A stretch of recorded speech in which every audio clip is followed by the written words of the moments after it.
Alright guys, we are here 6:30 in the morning for surgery on the bicep. Actually, arm feels kind of good today. Like in the last couple days I can actually kind of do stuff with it.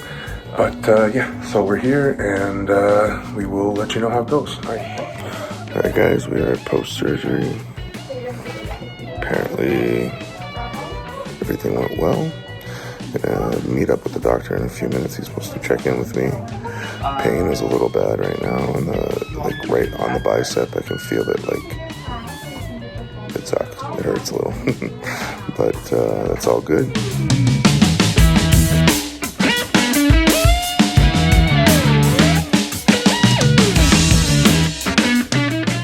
What's up guys, I'm Alex. I'm Jason, we're the Table Monkeys, and today we are just going to give you guys a quick little update of how things went with the bicep surgery. Yeah, I had surgery last week. Yeah, so as of like when we're filming this, it was 5 days ago, so it was on Wednesday last week, and it was pretty like easy, quick in and out kind of a situation.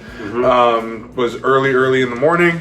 And the doctor was pretty happy with how things went. So I guess the updates would just be like what he said that, you know, might be of some interest. So the first thing he said was that the tendon was really healthy, which is really good. It wasn't like I was suffering from some sort of tendonitis, which from the research I've done, you can just tell by like the actual way the tendon looks. If it's unhealthy, it's going to kind of look like old meat. Like it kind of has like a weird texture and a weird color. And if it's healthy, it has a good texture and a good color. And I guess he said it was a really healthy looking tendon, which is, yeah, I guess good to know. So it wasn't like that, like doomed to tear at any moment, right? Exactly, yeah, and it wasn't something that was like people worried about the PED use and stuff. If you're, having like bad collagen synthesis because of bad hormone levels and stuff like that, that would just be something that would like lead to tendonitis. That would lead to tendons like looking either calcified or like old and rotten. And I didn't have either of those going on, so that's obviously really good. Nice. And then the other thing he said was that it was still partially attached.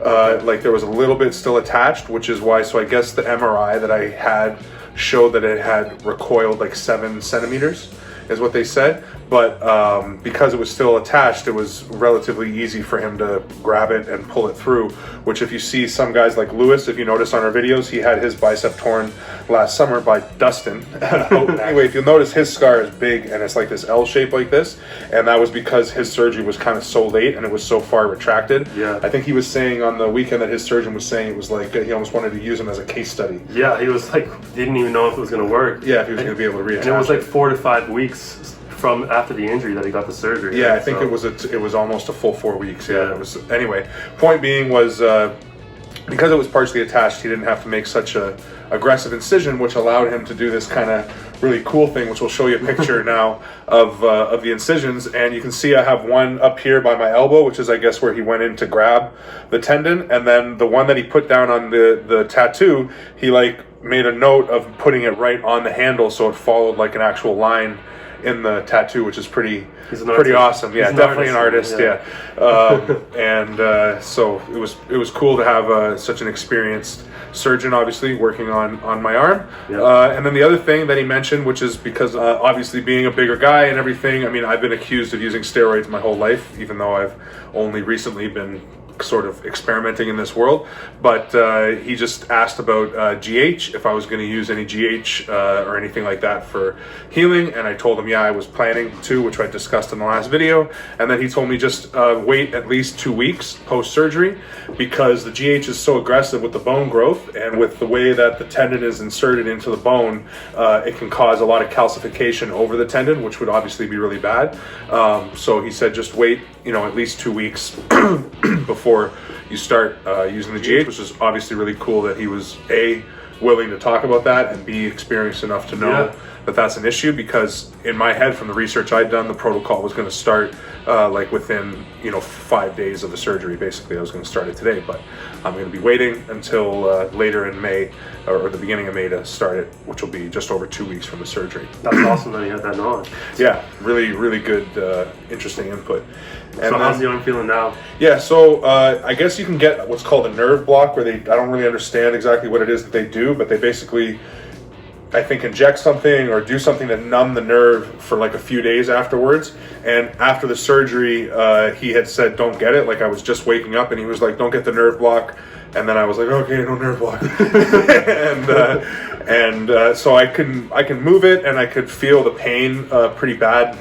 Like coming out of the surgery and the day after the surgery, they gave me a bunch of hydrochloric morphine or whatever, but I didn't take that. I just took some Tylenol, and then there was an inflammation pill that they gave me, which he said I had to take like to control the inflammation. So that one I have been taking. So yeah, took the inflammation one. I didn't take the hard narcotics as far as painkillers, so I did feel some pain the first 2 days after the surgery.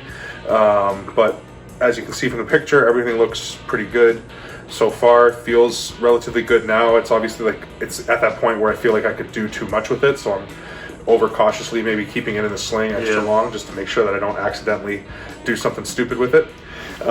Smart, very smart. Yeah, because I'm still trying to work out hard and diet, cardio, right? and the diet. Yeah, so one thing we didn't touch on in the last video too much was the diet plan, and I think it's really important to understand how essential nutrition is to healing process, right? Yeah, So, especially protein intake. yeah. Like numero uno. And yeah, that would be numero uno, and then micronutrients just in general, just to make sure that your body's got everything it needs to rebuild whatever it is it's trying to rebuild. So even though I'm trying to lose weight right now, being in a aggressive calorie deficit or trying to reduce my calories via reducing food intake would probably be a bad idea. So that's why I'm implementing as much cardio as possible right now, because I can't do a lot of other stuff. So I'm walking like somewhere between 2 and 3 hours a day, somewhere between 10 and 15 kilometers a day probably. So you're able to keep your calories at a nice high level. Was it? It's around 3,500 calories with 250 grams of protein, and then the carbs and fats kind of fluctuate, but I try to make sure to get at least 40 grams of fiber, and I try to eat as much real food as possible, like not processed shit. So that forces you to eat a lot of vegetables and fruits and stuff like that. So you're able to feel a lot better on a high amount of calories, but you're obviously still in a deficit because you're doing so much cardio. Yeah, exactly. So I think when we posted that video, I said I was starting at 325. So yesterday morning I weighed in at 314 or 313.8. So little picture of the scale. So progress is being made, and we're going to keep on that track. Obviously the first 10, 15 pounds are going to be quick and easy, and then things will slow down, but we've got a protocol for all of it, and the pumpkin training is the other part of the process, right? Yeah. Instantly your right arm got stronger, and last practice you were doing really well against Lewis, which is something that no one gets to say too often. I definitely can't hold anymore. You need something. Well, like even today I didn't want to do that. I'm like, you both are here, let's just do it. That's the spirit. Me was cardio, but I end up still skipping the cardio. That's why you're 240. At the end of that. It's like a break arm video. With a slightly impaired. Yeah, Jason. That's your wife is watching things. He held long enough that he got tired. I'm like, I could do more, but I don't want to. Exactly. Yeah, it's been feeling really good, and it's interesting how right away eating food and wiping my ass have been the first two things that I really had to figure out how to do, because I'm left-handed. So writing, I can kind of figure it out. So I haven't bothered trying to figure out how to write with my right hand, because that's just atrocious. But eating food and that, and brushing my teeth, and your fine motor skills are going to get so enhanced. Yeah, so I was going to say, because of that, I feel like it's the neurological connection is already enhanced. I'm already feeling more aware of what's going on with my hand on the table. I remember one thing I always used to say was in the setup and stuff, I didn't really know how to fight for anything with my right hand. And I feel like that has already started to change. So it's really interesting, the whole pumpkin training concept. Louis was talking about a paper or a study that showed that your body adapts that way, right? And how adaptation works. It makes sense. If you put all your energy into one muscle group, then your body's gonna adapt, and it's blood flow and everything. It does make sense. So pumpkin training is going to be lots of pulling, lots of recovery, and then one thing that I'm going to implement into it is actual rest period from so I don't actually overtrain and just end up destroying my right arm, because that's obviously a possibility regardless of PEDs and all that stuff. You're taking both of Devin's philosophies you know, his right arm go hard all the time and his left arm recovery and just pull. Yeah. Like he's gotten like really strong on his right, but he feels really good on his left because it's always fresh. Always fresh, yeah. And I think with him, like he's just starting his taper now, like 6 weeks out, right? So like that's a long time to be resting because he's done so much damage. So it all becomes relative. I don't know.